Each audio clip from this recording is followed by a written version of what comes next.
Good day, I'm Stacey Ann Smith, and this is your JIS News for Tuesday, January 28. Prime Minister Portia Simpson Miller is expected to address issues of importance to Jamaica when she speaks at the second summit of the Community of Latin American and Caribbean States, CELAC, in Cuba.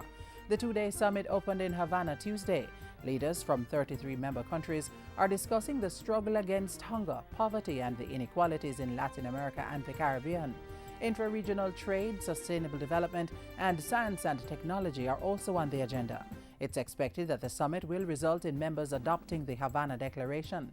Ahead of the summit, Mrs. Simpson Miller and her delegation met with Cuban President Raul Castro at a welcoming ceremony held in her honor at the Palace of the Revolution in Havana. She also toured the newly constructed Special Economic Zone at the port of Mariel. National Security Minister Peter Bunting says outfitting police personnel with cameras will help to improve transparency and protect members of the force from false accusations. Speaking at the first Jamaica House press briefing for 2014, Minister Bunting said the move was also in line with the government's commitment to investigate extrajudicial killings and to preserve the integrity of the Jamaica Constabulary Force. The purpose of this project is to 1. Improve the collection of evidence of criminal activity in an effort to prosecute and reduce such activity. 2. To improve the transparency of JCF activities when interacting with the public. 3. To encourage JCF officers to act in accordance with the force's professional standards, to include the appropriate use of force when applied. And 4thly, to create a record to protect JCF officers from unfair allegations of violations of JCF professional standards. The minister said only select units within the force will wear the cameras, and the new policy will be implemented by the second half of 2014. In the meantime, the Police Federation, which represents rank and file police, has issued a statement saying they endorse the move in principle. Meanwhile, the National Security Ministry will be hosting its Unite for Change National Youth Violence Prevention Forum on Thursday, January 30 at the Jamaica Conference Center in downtown Kingston. Among other things, the conference aims to share best practices among stakeholder groups and introduce them to resources available to help in the fight against crime.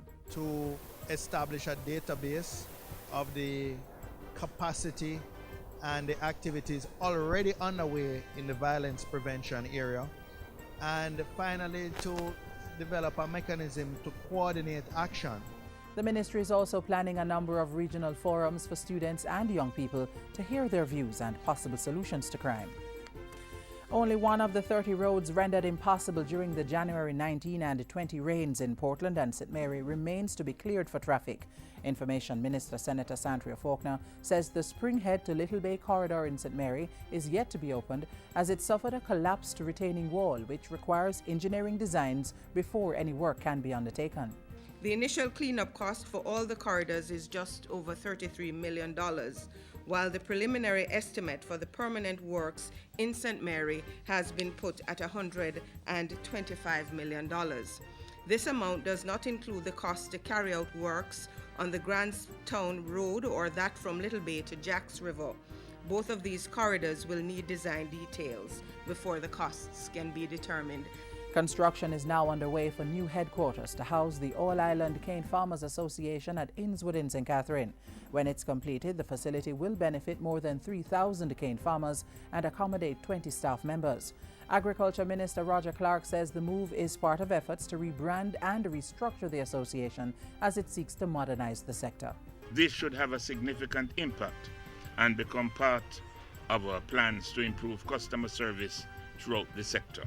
And finally, even as the Office of the Children's Registry ramps up its public education campaign, there's another call for Jamaicans to join the fight against child abuse by reporting known or suspected cases. Far too many children still continue to suffer in silence, and as a result of the negative circumstances that affect them. I urge you all to report all known or suspected cases of child abuse, or suspected cases of missing children. The Children's Registrar was speaking recently at the agency's 7th anniversary church service held under the theme, Be the Change, Speak Out, Protect Our Children. His call was echoed by Bethel Apostolic's elder Clifton Black.